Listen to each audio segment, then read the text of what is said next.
Hallo, da sind wir wieder glücklich beisammen. Oder ich wollte heute mal eine ganz kurze ein Meinungsstück hier abliefern. Und zwar hat mir eine mir sehr nahestehende und auch sehr liebe Person, eine Frau, gesagt, dass mein gestriges Video, in dem das Wort auch drin vorkam, das wäre nicht so spirituell, sowas zu sagen. Und das Hirn würde damit alles Mögliche machen, aber nichts Gutes mit solchen Worten, und man solle sie vermeiden. Und ich wollte dazu mal meine Meinung sagen.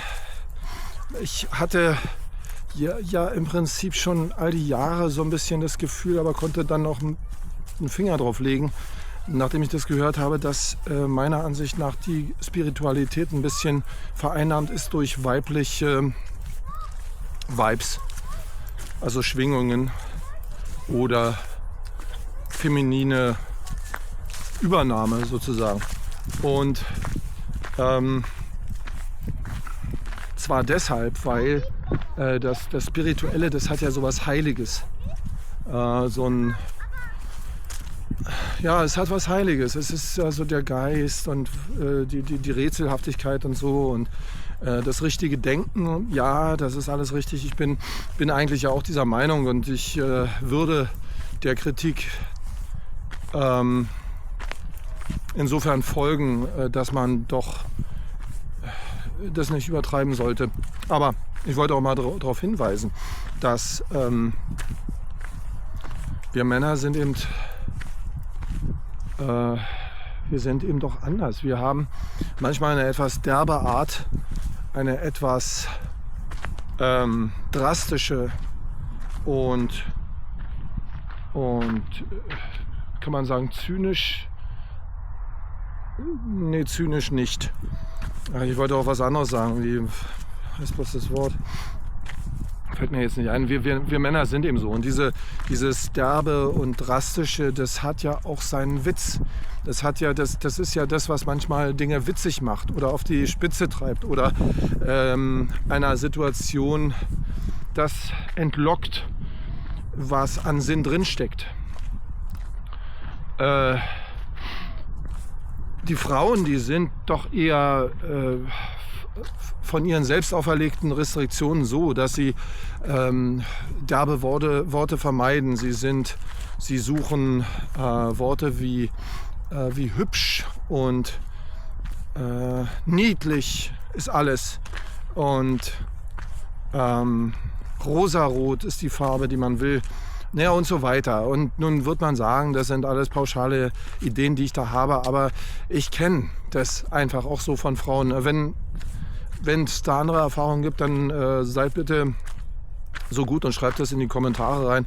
Ich kenne das so, und ich denke, das ist nicht nur ein Klischee. Es ist auch wirklich so. Und dass unsere Gesellschaft heute so ist, wie sie ist, dass also die Männer sich sozusagen selber das Denken verbieten lassen unter der Maßgabe, man müsse eben nur noch diese und jene Worte benutzen, und wenn jemand ein bestimmtes schlimmes Wort sagt, dann ist er im Prinzip gleich ein Ausgestoßener. Also das sind aus meiner Sicht eher krankhafte Erscheinungen. Das ist so wie so ein Neurotiker, ja, der irgendwie so ein Zwangsdenken hat, das immer in eine bestimmte Richtung tendiert und letzten Endes ungut ist. Und der dann irgendwann total ausflippt, weil er die Widersprüche in sich selber nicht mehr aushalten kann. Deshalb kann ich nur sagen, ich würde doch lieber das sagen, was mir gemäß ist und was ich gerne sagen möchte, und möchte mir nicht als Mann sagen lassen, wie ich Dinge sage und warum ich sie sage und so weiter. Ich sage es deshalb, weil es mir zu passen schien. Ich werde gleich nochmal darauf zurückkommen, worum es eigentlich ging. Wohingegen ich der Weiblichkeit absolut zugute halte, und das ist ja das, was wir Männer an den Frauen so schätzen, dass sie so feinsinnig sind. So scheint es jedenfalls von außen, dass sie so hübsch sind und so gut riechen. Ja? Das alles trifft auf uns Männer natürlich auch zu, aber vielleicht nicht genau in demselben Maß. Jedenfalls von den Worten her und von dem Gedanken her sind wir manchmal einfach direkter und drastischer. Und ich denke, das schätzen die Frauen im Grunde eigentlich auch an uns Männern. Wenn es anders wäre, dann wäre, glaube ich, ein Großteil der magnetischen Anziehung, die zwischen Männern und Frauen nun mal existiert, verloren. Ja, dann würden nämlich die Frauen immer sagen, oh Gott, was ist denn das für ein Typ? Ja, so wie sie es ja eigentlich immer machen, wenn ihnen irgendwas nicht so gefällt. Aber ich glaube, na gut, lassen wir das.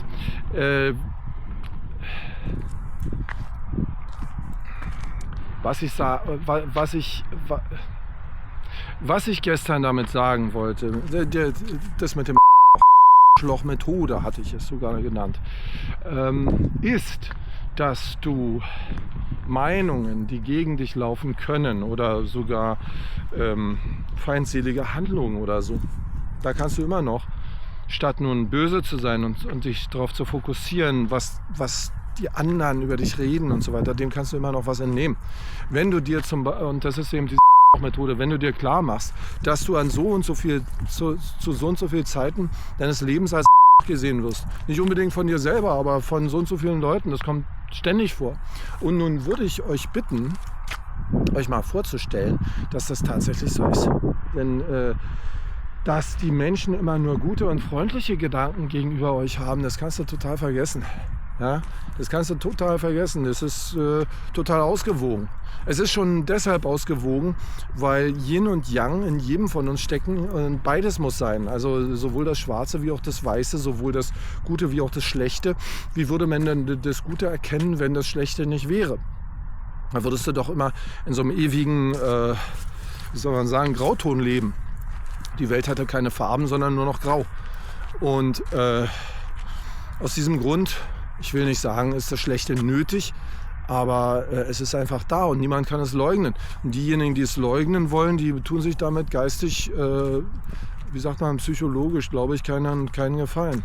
Denn nichts ist leichter, als sich selber eine kleine Neurose zu zaubern. Und die Methode, also sie besteht einfach darin, sich das zu vergegenwärtigen, diese Tatsache, dass das einfach so ist, dass man durchaus auch selber so denkt. Man ist ja nicht immer nur überzeugt, dass die Umgebung von einem immer nur goldig ist und wunderbar, sondern man hat durchaus auch mal andere Gedanken. Es sei denn, ich irre mich jetzt. Und aus diesem Grund ist es nicht anders zu erwarten. Aber der Weg, damit vernünftig umzugehen, ist nicht, sich darauf zu fokussieren oder so, sondern dass man es sozusagen sich am allerwertesten vorbeigehen lässt und sich sagt, das ist nun mal der Lauf der Dinge, dass Schwarz und Weiß beieinander sind und dass man einer ehrlich geäußerten Meinung, selbst wenn sie negativ ist, noch etwas abgewinnen kann. Ich selber hatte mal direkt so ein Erlebnis. Da war ich beim Arzt und der wollte mich behandeln, ein Homöopath.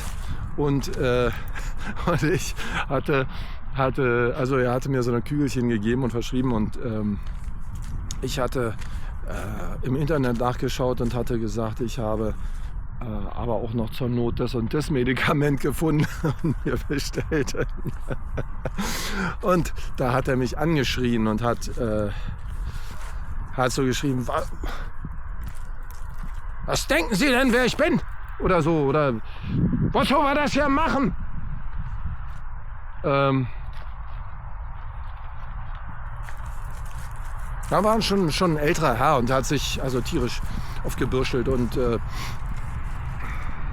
ich hatte so einen leichten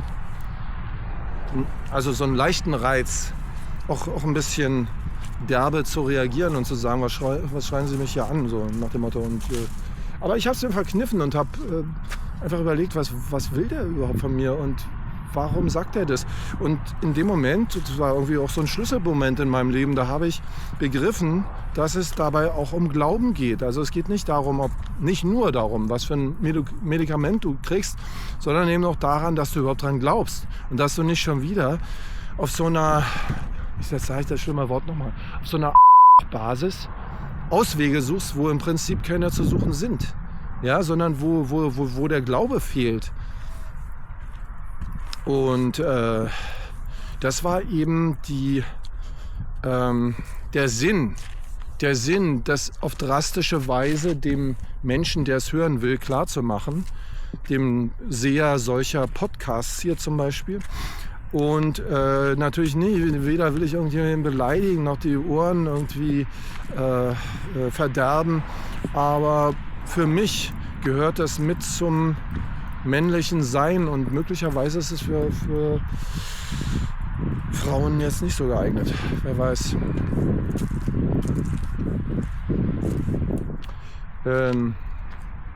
Ich glaube, das ist auch nichts leichter, als dass man sich dauernd sagt, ja, das darfst du nicht sagen, das darfst du nicht sagen. Und am Ende ist die Welt ein einziges Jammertal aus Vorschriften und stocksteif am Tisch da sitzen und kein Bissen runterbekommen. So wie Huckleberry Finn in dem Buch. Er hasste die Zivilisation und erst wenn er wieder daheim war in seinem Verhau draußen im Wald, konnte er schön essen. Entspanntheit in Geist und Seele ist wichtig, sehr wichtig sogar. Wenn nicht überhaupt das Wichtigste mit für Gesundheit und Wohlbefinden. Und übrigens, das war ja auch gestern der Punkt, finde dein eigenes Maß. Ja? Finde dein eigenes Maß bedeutet im Sinne der Gedanken, finde deine eigene Sprache für dich, die für dich taugt, die dein Denken klarer macht, die dein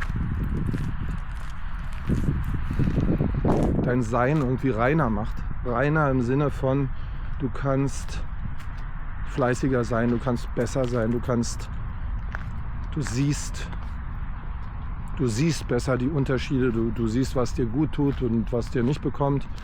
Du findest deinen eigenen Weg. Ich hatte gestern so viel über Sport gesprochen, übrigens deshalb, weil Sport ist etwas völlig Neutrales. Das kann ja jeder machen, wenn er will. Und jeder hat seinen eigenen Beruf, jeder hat eigenes Denken und so weiter. Aber ich glaube, Sport ist doch etwas, was uns alle irgendwie eint. Deshalb habe ich das als Beispiel jetzt gebraucht.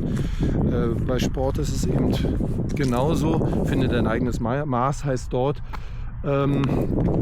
orientiere dich nicht an den Bodybildern, an Arnold Schwarzenegger oder so, die haben tolle Muskeln, ja, aber das ist für dich nicht nötig. Du brauchst erstmal eine gewisse Stabilität im Hingehen zum Gym, dass das erstmal funktioniert. Und um das zu erreichen, musst du dich voll auf dich konzentrieren, auf dein Fortkommen, dass du sagst, ein Fortkommen ist, dass ich zum Beispiel da bin, überhaupt erstmal hier im Gym.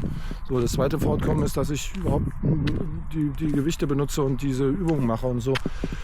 Und ich bin sehr sicher, dass sich das dann steigern wird und da braucht man jetzt keine Stoppuhr und keinen riesigen Plan, wenn man sich nur schön anstrengt, nach dem eigenen Maß, dann wird es schon alles. Ne? Also das war jetzt sozusagen meine kleine Meinung, mein kleines Meinungsstück zu dieser derben, drastischen Sprache. Ich gebe zu, ich mag sie ganz gerne.